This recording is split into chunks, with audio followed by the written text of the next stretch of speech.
Hello friends, हम आपको बता रहे हैं कि ट्रांसलेशन कैसे की जाए, यानी कि साधारण भाषा में कहें तो हम आपको अनुवाद करने का साधारण से ट्रिक्स बता रहे हैं कि कैसे आम भाषा में कैसे जनरल तरीके से ट्रांसलेशन किया जाए।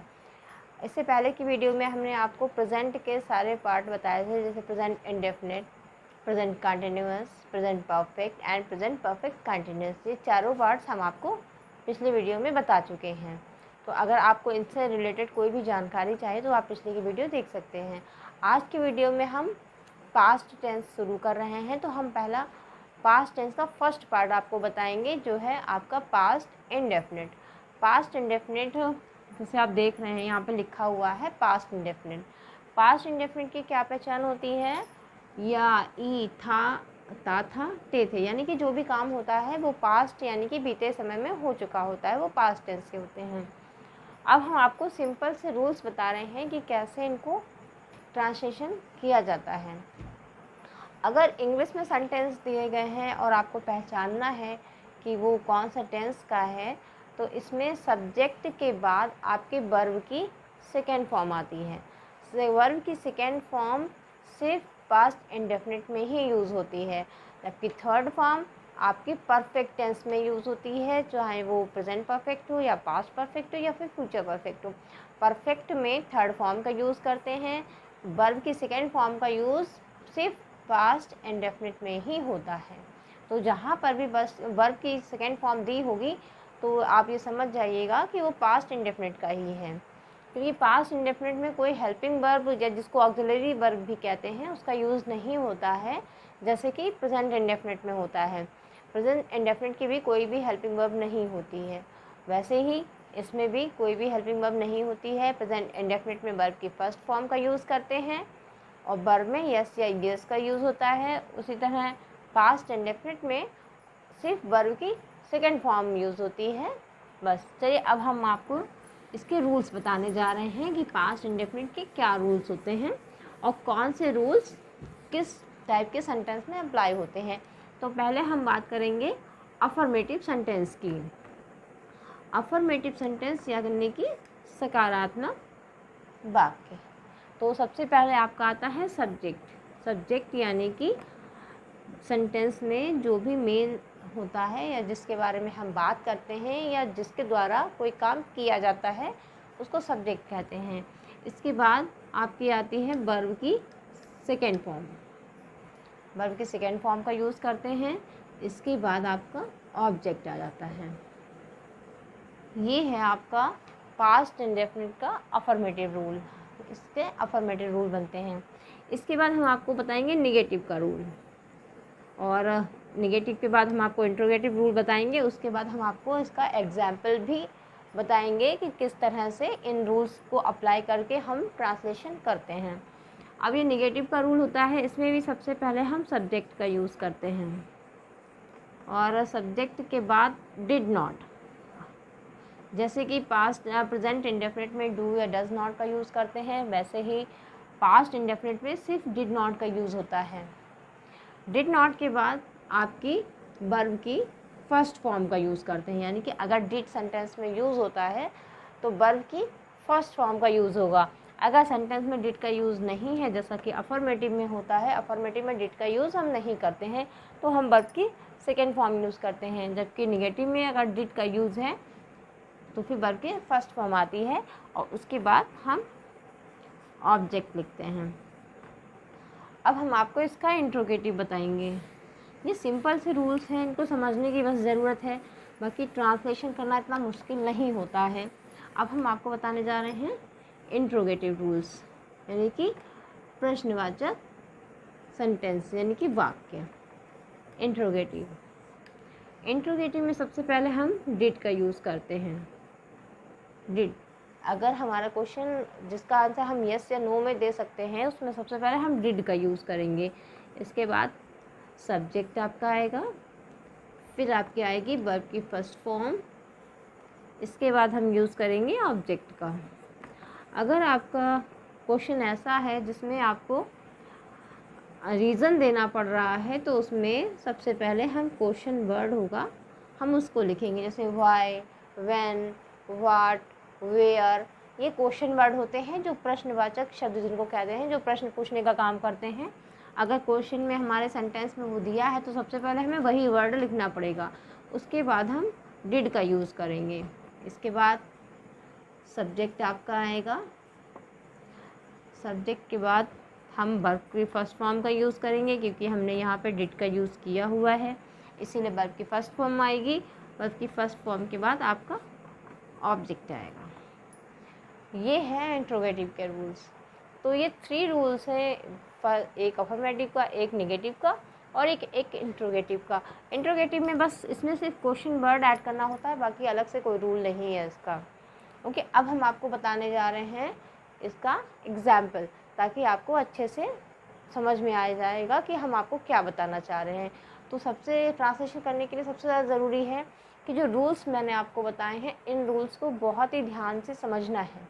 अगर आप रूल्स को समझ लेंगे तो आपको ट्रांसलेशन करना बहुत ही आसान हो जाएगा। ट्रांसलेशन बहुत ही ईजी करना होता है अगर आपको रूल्स आते हैं तो। एक एग्जाम्पल बताने जा रहे हैं, जैसे कि हमने आपको बताया है कि इसमें सबसे पहले सब्जेक्ट, फिर वर्ब की सेकेंड फॉर्म और फिर ऑब्जेक्ट आएगा।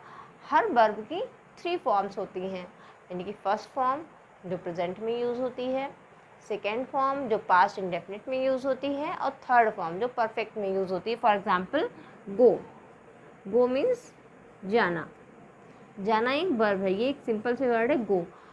ओके, अब इसकी अगर हमें प्रेजेंट में इंडेफिनिट की बात करें तो हमारा गो शब्द यूज़ होगा। अगर हम पास्ट इंडेफिनिट की बात करेंगे तो हमारा आएगा वेंट, वेंट है आपकी सेकेंड फॉर्म। थर्ड फॉर्म होती है गॉन, ये आती है परफेक्ट में। तो हर वर्ब की 3 फॉर्म होती हैं। कुछ वर्ब ऐसी होती हैं जिसमें सिर्फ ईडी का को ऐड करके हम थर्ड फॉर्म बना लेते हैं, लेकिन कुछ ऐसी होती हैं जो इंटरनल चेंज जिसमें होता है, जैसे कि अभी आपने देखा गो, गो में गो की फर्स्ट फॉर्म गो है, सेकेंड फॉर्म वेंट है, थर्ड फॉर्म गॉन है। ओके, अब हम आपको सेंटेंस बता रहे हैं। मैंने पत्र लिखा, मैंने एक पत्र लिखा, यानी कि ये पत्र लिखने का काम आपका पास्ट यानी कि बीते हुए समय में हो चुका है, तो ये पास्ट इंडेफिनिट का है। तो सबसे पहले हम क्या करेंगे, सब्जेक्ट लिखेंगे। सब्जेक्ट क्या है इसमें, यानी कि जो भी वर्ब है हमारी वो किसके द्वारा हो रही है, यानी कि जो भी वर्क है वो किसके द्वारा हो रहा है, मैंने। मैंने को क्या कहेंगे इसमें, आई। अब वर्ब की सेकेंड फॉर्म आई लिखने की होती है राइट, राइट होती है फर्स्ट फॉर्म, सेकेंड फॉर्म होती है रोट, थर्ड फॉर्म होती है रिटन। तो हमें यहाँ पे सेकेंड फॉर्म का यूज़ करना है, तो आई रोट, मैंने क्या लिखा है, letter, I wrote a letter,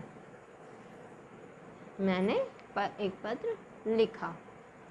अब हम इसी को आपको निगेटिव में भी करके बता रहे हैं, मैंने पत्र नहीं लिखा। मान लीजिए आपका निगेटिव है, मैंने पत्र नहीं लिखा, तो उसमें क्या करेंगे, सबसे पहले सब्जेक्ट है आपका। रूल्स अगर आप देखेंगे तो उसमें सबसे पहले सब्जेक्ट आएगा, उसके बाद डिड नॉट, तो हमें यहाँ पे डिड नॉट का यूज़ करना है।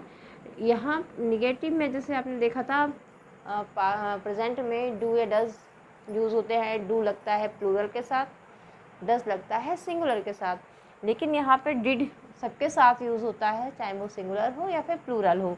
तो आई डिड नॉट। अब वर्ब की इसमें सेकेंड, अगर हम अफर्मेटिव में बनाते हैं तो वर्ब की सेकेंड फॉर्म लगती है, लेकिन जब हम डिड का यूज़ करते हैं तो हमें वर्ब की फर्स्ट फॉर्म लिखनी होती है। तो आई डिड नॉट राइट, ये हो गई फर्स्ट फॉर्म। बाकी हमारा सेंटेंस पूरा वही रहेगा, यानी कि ऑब्जेक्ट अपनी जगह पर ही रहेगा, उसमें कोई चेंजेस नहीं होंगे। ये हो गया आपका negative.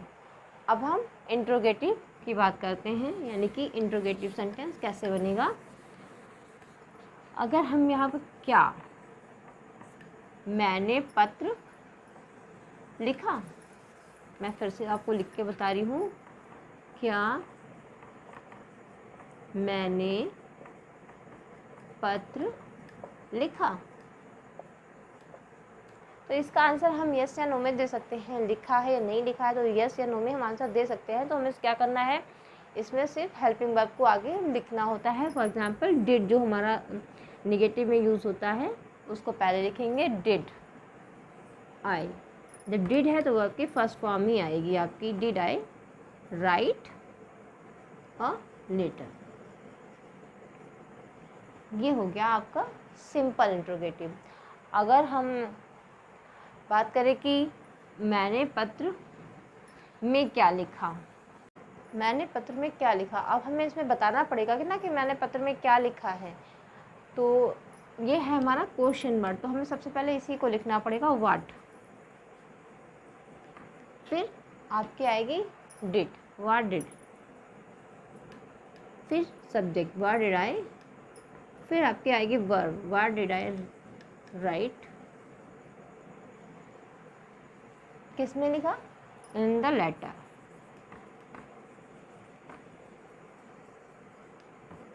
What did I write in the letter. ये हो गया आपका इंट्रोगेटिव, यानी कि अगर कोई भी क्वेश्चन वर्ड है तो हमें वो पहले लिखना पड़ता है, फिर डिड का यूज़ हम करते हैं। ओके, तो आई थिंक आपको समझ में आ गया होगा कि ये तीनों किस तरह से करने हैं, अफर्मेटिव, नेगेटिव और इंट्रोगेटिव के रूल्स कैसे करने हैं। मेन पॉइंट्स आपके ये हैं कि इसमें आपकी वर्ब की सेकेंड फॉर्म यूज़ होती है।